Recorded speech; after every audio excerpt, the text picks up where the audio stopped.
We survived. I'm fine. Guys, we made it. We're finally up to the season finale of Power Rangers. The finale of the first season out of 2 seasons, so like episode 22 out of 44 episodes. Hey guys! Yes, I know, season 2's over. The Once and Always special is done and Cosmic Fury is coming up, but if you've stuck around this entire time and watched all my videos, thank you so much. I appreciate the support that you guys have been giving these videos lately. Be sure to hit that subscribe button and notification bell to find out when my next Power Ranger video will come out. Also, be sure to follow me on social media at blackandblue572. Stick around to the end of this video where I will be talking about where I'm going to be going from here with my Power Ranger reviews, as well as a sneak peek of the drawing series I have going on my Instagram. As I just said, I'm going to be reviewing the last 3 episodes of Dino Fury Season 1, Episode 20, Waking Nightmares, Episode 21, Void Trap, and Episode 22, Secret Santa, which is by far the most riveting one, let me tell you. So let's get started, guys. Here is my review of Waking Nightmares. The technical pre-season finale technically begins where the last episode ended, with the Rangers meeting again with Dr. Arcana. But before that, we're shown Ion's dream, or rather nightmare, reliving the Great Battle of Rafcon. More specifically, negotiating a final plan to defeat the Sporks Beast army with his old team. They decided to use all of the energy of their new Ultrazord against the army, leading to the dramatic moment when they're forced to eject from their Megazord due to it overheating, concluding in a stasis in an escape pod. After he wakes up, Zato checks on Ion and comforts him, saying he experiences the same nightmare, and attempts to talk him out of the presumed survival's guilt. In the dreary Area 62, we're given a charming filler of Mucus dreaming about quenching her curiosity, and finally pulling the switch of the Sporks machine, which activates something truly terrifying. A party fit for a Mushroom Queen. Slither rudely wakes her up before an especially agitated Void Knight comes in. Yeah, no immediate plans yet. Outside Dinohenge, Dr. Arcana assists in retrieving the treasure chest containing the keys. Red and Gold identified them as the Light and Shadow Dino keys. The Light key can, quote, break magical curses. That's random. And the Shadow Dino key can, quote, create black holes. That's even more random. These keys have the unique ability to combine into one key, the Cosmic Dino key, which can create portals to anywhere in the universe. Okay, I can understand the whole making black holes thing and making portals anywhere in the universe complementing each other, but where does the breaking magical curses come in? Definitely gonna end up being an ability created solely to fit a future plot point in this episode, right? The Rangers, including a deep-voiced Blue, grants Sakana permission to do research at Dinohenge and get back to base to locate the Zords connected to the keys to unlock their keys' full potential. Under Dinohenge in the base, Solon discovers that the location of both Zords are not on Earth, but are stranded on an entirely different planet called Nibiru. Ion jumps at the chance to use the new Cosmic Key and creates a portal to Nibiru. That's an alien planet? No, it's a rock quarry in New Zealand. Of course it's another planet. Zato volunteers to go first before his teammates can react. As soon as he enters, some radar analyzes him and is greeted by the original Dino Fury Rangers. Zato happily greets them but is met with drawn swords. Conveniently, when this happens, the weakening portal to the base closes. Ion attempts to make another, but Solon explains that because of the Zords not being close to the keys, their powers are weaker. Ion gives the other Rangers a quick synopsis of the moment that he had a nightmare about earlier, and how he and Zato assumed that they were the only original Dino Fury Rangers that survived, genuinely being confused about the other Rafconians' presumed survival. They're interrupted by Dr. Arcana, calling them above ground. She unveils her discovery of a power connected to the Dino statues known as the Morphin Grid. Revolutionary. At the very least, Akana's discovery inspires Gold to try to charge up the Cosmic Key with her gadgets attached to one of the statues. That's right. Very appropriate. Gold proudly shows off a now charged Cosmic Key, while a certain knight in the bushes keeps note of the statue's power, which he can use to maybe finally power up his machine. Dr. Arcana leaves after her machine overloads. I'll have to take it back to the lab and fix it. Thanks. Keep us up to speed. So how long are we keeping this up for, Mr. Arcana? With her gone, Gold uses the now charged up key to open up a new portal and eats into it alone, with it quickly closing behind him. In Voidy's private room in Area 62, Void Knight tells his unconscious love that he's even closer to freeing her with the powers of the Morphin Grid. Out in the main room, he decides to revive our favorite walking building, Boom Tower, with help from Rigel. Or was it Regal? What's in it for me? Freedom, or be locked up for eternity. Oh, then I'll do it. I thought as much. Voidy gives the opportunity to get revenge on the Rangers and equips him with new cannonballs with a special power. Boomy asks for his Sporks as well, but Void Knight's reluctant. so Mucus kindly offers Slithers. On Nibiru, Gold finds Red fending himself off from these goats, during which they keep repeating sound bites from their final Megazord battle, which Gold picks up on and remembers from his recent conveniently timed nightmares. Gold's recognition of them lead to Red and himself putting together that that's actually what they are. They're their nightmares come to life. The Rangers are called to the city, where they come face to face with Boomtower, who tosses his new cannonballs that simply break in half and unleash terrifying puffs of smoke. The Rangers morph and we get the epic return of CGI colored explosions. Was that more explosions than usual? Again! Turns out that Boomtower's new cannonballs just need a little more time to pack a bigger punch, with the Rangers being hit by another one and call for help. Solon! Contact Zato and Ion! We keep getting hit with explosions out of nowhere! They're a tad bit busy on another planet, Ollie. Gold and Red are getting tired of this song and dance these ghosts are forcing them to collab on, and come up with a tried but true strategy. They both demorph and recite old callouts that they would do when they were a team. The Nightmare Rangers respond and morph into a blue portal. Or is it a ball of light? Sam? Turns out the illusions were created by none other than the spirit of Nibiru, who uses Intruder's own nightmares against them to protect the planet. Both Zato and Ion are determined to have noble spirits and are free to explore. A message from Solon finally makes its way to the duo, pleading for help against Boomtower. Zato immediately tasks Ion to find the twin Zords, as he takes the portal back to Earth to help the others. Ion then follows the spirit of Nibiru, who leads him to the Zords. On Earth, Red and the other Rangers continue to use practically all of their Dino keys to fend off against Boomy. After he tosses another helping of his yellow balls, Black and Green finally figure out that the gas emitting from the cannonballs are what has been causing the unexpected explosions. On Nibiru, Ion finds the large black and white twins, and after the spirit wishes him luck and disappears, sends his new friends back to Earth to join the fight. This episode definitely has some of the best CGI I've seen in the Power Rangers series as a whole, which I know isn't really saying much, but if you're watching this, I feel like you appreciate it as well. Absolutely gorgeous. After caution from Red to avoid making sparks to ignite the cannonballs, Gold presents us with an attack that truly hits different, and uses the Shadow Key and armor to fire Boomtower with a friggin' black hole that sucks up his, cannonballs. Before Gold can continue, Boomtower grows, prompting him to call the Mosa Razor Zord and the new Shadow Raptor Zord to combine into the newly, appropriately titled, Mosa Shadow Megazord. The new formation is okay, I guess. Definitely looks just like the Mosa Razor Megazord, with some Shadow Raptor trinkets. Yay? It just looks flat and quite frankly falls flat for me. The other Rangers joined the fight with the tried but true warrior formation, taking a few shots at Boomy before Gold quickly calls the Mega Fury Saber to issue a Shadow Mega Blast.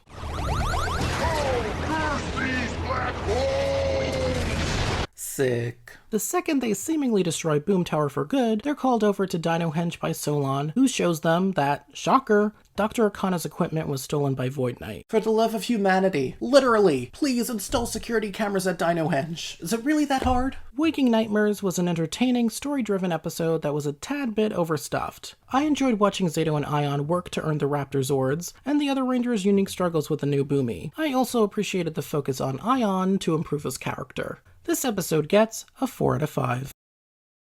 This season finale episode actually picks up directly after the last, with the Rangers attempting to figure out why Void Knight would steal Dr. Arcana's energy conductor and equipment, coming to the conclusion that he might be attempting to tap into the morphing grid as a power source for his machine. The machine doesn't have a capacitor, a part Void Knight needs in order to use it properly. They come up with a plan to give him a rigged capacitor using Dr. Arcana's bait to give it to him. Being a son of an Arcana, Ollie is naturally reluctant but puts his trust in Zato's hands. In the dreary Area 62, Void Knight's trusted Sporks Beast miracle worker Regal, or was it Rigel, brings back Boomtower for a second episode in a row. Boomtower's back! I knew I'd survive that black hole! You absolutely did not! Voidy finally realizes he's missing the capacitor to the machine, orders his colorful generals to find Arcana, and storms into Centaur's back room for another monologue she definitely does not hear. It's all going to plan. Back at the base, Dr. Arcana is introduced to Solon, who she reacts to in a surprisingly pretty calm way, and is quickly introduced to the Ranger's plan of using herself and the capacitor as bait. It could be really dangerous, Doctor, and I'm sure your wonderful and smart son would protest. Maybe, and that is exactly how Ollie would describe himself. She understands the importance and agrees. At a city square, Arcana plays her part. Camp! while the Rangers watch. Of course, Boomtower, Rigel, and Void Knight all arrive, steal the capacitor, slap sleepy cuffs on Akana, and kidnaps her to another dimension with Mucus and Slither following. Definitely didn't see that happening. Ollie is understandably furious with Zato, who assures him that he'll get his mom back. He pretty admirably pursues this pretty quickly, morphs, and summons the new T-Rex Cosmic Megazord. He then uses its powers to summon a gateway to another dimension and enters it. He doesn't immediately spot Akana, but finds Rigel chillin'. On the ground, the other Rangers morph and slash through henchmen, eventually making their way to Boomtower. They take multiple blasts, fending off Boomy, going through boost sleeves and armor, resulting in them combining their Fury attacks. Honestly forgot the Fury attacks were a thing. How many times have they actually used it? And launches those attacks towards Pink, who combines all the powers onto her Chroma Saber, whacks Boomy several times, and destroys him again. Wait! Not a third time! The explosion is so strong it sends the Rangers flying towards the city, where they're met by Void Knight, who cuffs all except Blue with the familiar sleepy cuffs and kidnaps them. In the other dimension, Red shows Rigel all that the T-Rex Cosmic Megazord has to offer, including the Cosmic Gateway Strike, which takes out the Master of Revival out for good. My favorite part of this scene is just how Dr. Arcana just pops out of the explosion unharmed. Red takes her to the Megazord. Hey! We need help! I can see that. Oop! Don't freak out. You're in a Megazord. At Dino Henge, Void Knight teleports his new giant contraption, complete with green, gold, black, and pink attached to it, with Centaura safely inside, awaiting her return. Blue teleports in, being dumbfounded on what to do to save his friends, when Red teleports next to him with Akana. He almost embarrasses himself and reveals his identity before they get a front row seat to the end of the Power Rangers. Void Knight turns on his machine, which opens the Morphin Grid, and the captured Rangers begin to have all of their energy sapped. I have to admit that this imagery is kinda morbid, in a campy Power Ranger type of way. We get shots of Centaura twitching, and the Rangers with these steel caps over their head, very much giving electric chair vibes. Red, Blue, and Dr. Arcana agree that the safest way to save the other Rangers is for Blue to remove that damn flapping capacitor from the machine, while Red distracts Voidy. Stay safe, okay? I love you. Your scientific mind. Yeah. So smooth, so elegant. Red runs off and gets cuffed, leaving the fate of the Rangers to Blue and the Doctor. Don't drool on anything. They come up with the idea to destroy all of the Dino statues as they are connected to the grid and helping to power up the machine. Blue attempts to go alone, but Akana insists on helping to distract Void Knight, even though it just led to Red being captured. You saw how well that worked just now.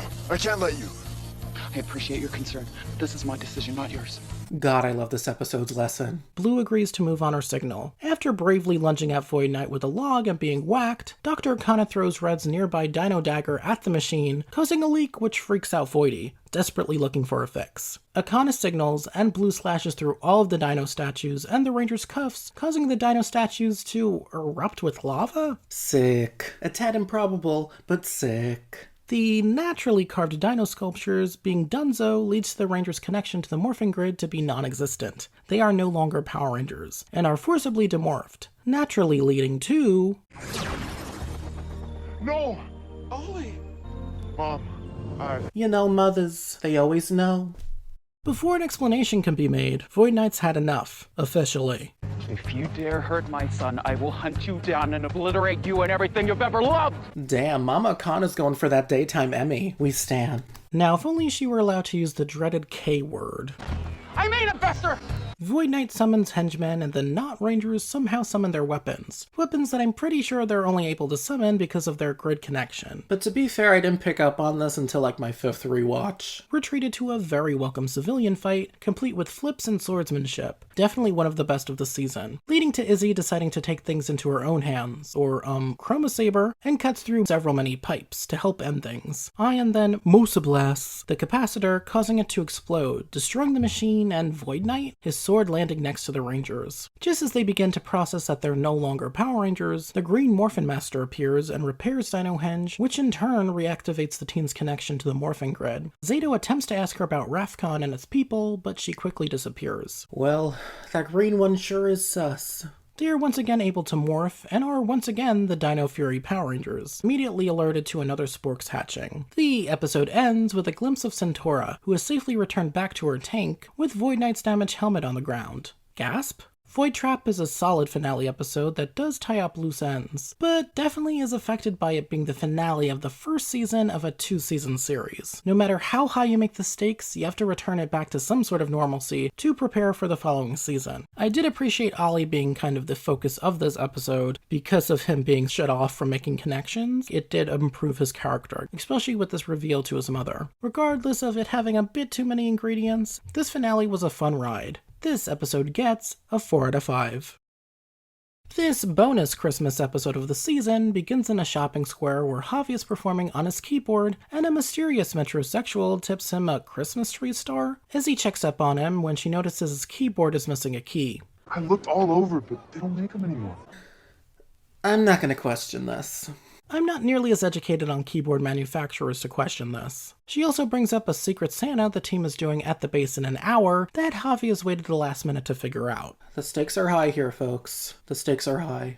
A certain surviving shroom and blue top-hatted alien nearby express joy at witnessing their, quote, plan working. Javi asks the Santa nearby, who apparently is the actual Santa Claus, for advice on getting someone the perfect gift. Santa, basically says there is no perfect gift and shows Javi his magic sketchbook, which he offers to draw a gift on for Javi to give, but he declines. At the base, the Rangers are setting up when Javi suggests topping off the tree with the same star he received earlier, and shows off the gloves he got Solon for Secret Santa, which has 10 fingers instead of 6. Baby, how do we mess this up? Because the other Rangers are good friends, they teleport away to find a different gift to give. He is to stay and stall Solon. He starts by showing her all of the letters the Rangers received from BuzzBlast from young Ranger fans. Let's see what we got.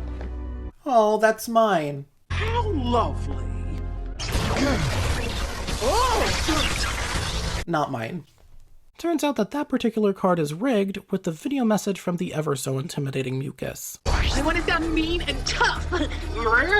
Letting them know that the base is about to go kaboom in T-minus 10 minutes, with all ways to escape being shut down as soon as they open the card. Well, that escalated quickly. Solon checks the computers and confirms that they're completely trapped, with communications and teleportation both down. So there's no emergency exit? Dino hinges failing all the health codes. They decide that the best course of action is to go through all of the Secret Santa gifts and clips from the past season in hopes to find the explosive. The first gift they pick up is for Izzy, a dud, just an electronics kit. This is the intro to our first clip showing Ollie helping Izzy with her electronics test. Riveting. Next is Ollie's gift, which was very obviously gifted to him by Amelia. They open it, and it's just a poncho made to look like a ghost. This being a thoughtful throwback to the first episode where Ollie met Amelia while she was ghost hunting. This very moment is conveniently replayed for us with a clip. Yay! The other Ranger's shopping spree for a copyright-free generic gift for Solon is interrupted by a video call from Santa? I still have to remind myself that Saint Nick is canon in the Power Rangers universe. Asking the Rangers for help finding this episode's MacGuffin, his lost magic sketchbook, before it gets taken by the wrong neon-colored hands. The whereabouts of which is immediately found when Mucus and Slither come across confused Rangers. Slither pulls out his best palette to draw out a spider-like sporks beast with Santa's sketchbook, which grows. This prompts a throwback Zord override. Without Solon, I'll have to summon the Zords myself. Zord deployment override. Password. Sato was cool. They form the Fusion Ultra Zord, and the Spork Beast begins to bug out. And uses a metal tower as a weapon that the Megazord quickly slaps out of its hand. To be fair, there's no way to draw a monster's internal qualities. Just ask Mora from SPD in a year or two. Back at the bottleneck base, Solon and Javi open the next smoking gift. Flargan ice cream for Ion made by fellow Rafconian Zato, which unfortunately prompts Javi to quickly retell the events of the episode Our Hero, with a clip, which I reviewed in my last video. Tap here to watch! The next gift is, shocker, not a bomb, but a gift for Zato, a hand-stitched punching bag and gym zip-up, obviously made by Izzy. Javi recounts the time when they all encountered the forever bizarre non-Sporks Beast Coach Bella, with, you guessed it, a clip. The last gift is for Javi, which Solon gifted him, an exact replacement key for his keyboard. Such a pure queen. It's a perfect fit. While the gift was a touching one, they are unfortunately now all out of possible suspects in the bomb mystery. Or are they? Wait, the star on the tree. Someone dropped it in my case. Are they really doing a flashback from 10 minutes ago in the flashback episode? Javi puts together that the mystery metrosexual that placed that star in his keyboard case must have been Slither in disguise. But he wasn't even wearing any of his signature colors! The clock is down to only 30 seconds when Solon thinks up of a clever solution. The Sporks chest. With its ability to safely contain powerful sporks, it should be able to contain the explosive. Javi places both the star and card in the machine just in time. It explodes safely in the chest, and communications and teleportations are immediately back online. Javi contacts the other Rangers, who are happy to hear that they're both safe. The Rangers are still in the fight and destroy the beast's giant whistle. Honestly, I don't remember the Sentai context. They finish off the pesky giant spider with the Fusion Ultra Strike and make their way back down to the Blue Disaster Artist. I should have started with something really scary, like a clown. Slither cowards behind henchmen, and we enjoy some great Sentai footage of the Rangers jousting down the crowd using their power armor and sleeves. They circle back to a frustrated Slither who refuses to give back Santa's sketchbook, and instead makes the sketchbook grow and begins to draw, quote, the greatest monster of them all, himself. You know, I really wasn't going to question this because Power Rangers, but since when could he make objects grow? Welcome to the stage, Giant Me! Hello, Small Me! The Rangers call the Dino Megazord Warrior Formation and the Mosa Razor Battle Mode to fend off Giant Slither. They race towards him and start hacking away. This epic Soldier robo footage ends with Gold cutting Santa's sketchbook and Red, Black, and the others cutting Slither multiple times. They finish Giant Slither off with a Dino Mega Slash, to the dismay of the OG Mini Slither. Back at the base, Javi apologizes to Santa for tearing his book to shreds. I prefer to make presents the traditional way, with elves. And all the Rangers finally exchange their Secret Santa gifts. Santa asks Javi for an update on his gifting troubles, and blah blah blah, true meaning of Christmas, blah blah blah, Christmas songbook for Solon, blah blah blah, bad electronic mix of jingle bells. Secret Santa is actually a pretty decent episode by itself. By not chaining itself to static original footage like previous clip shows and mixing in Sentai footage, it can actually stand on its own and is an enjoyable watch. While not as enjoyable and fan servicey as Old Foes, this bottleneck manages to squeeze out everything it can. This episode gets a 3 out of 5. Before you go, you're gonna miss it. What's going on with my channel now that I finished Power Rangers Dino Fury Season 1? Well, there's a couple different places I could go with that. I could review Mighty Morphin Power Rangers Once and Always, maybe, who knows? I already have a mini review on my TikTok. I might want to do an overall Season 1 review. Honestly, I think I might just do the Season 2 overall review or do something else. I don't know, I'll keep you guys posted. Regardless of what I decide to do, there will be more Power Rangers content on this YouTube channel, that I know for sure. So be sure to hit that subscribe button and notification bell to be the first to figure out when it's going to come out. If you haven't watched it already, be sure to check out the playlist. Link is in the bio. Every single episode review I did of Dino Fury. I really enjoyed this season, guys. And here is a sneak peek of the next drawing in my Villainous series. I'm going to be posting on my Instagram. Ooh, things are going to start getting a bit buggy up in here. Follow me on Instagram at blackandblue572. Comment below your thoughts on these last 3 episodes. They were all pretty enjoyable, even the Christmas episode. Thank you guys so much for watching, and wherever this channel goes, Power Rangers will always follow. Bye.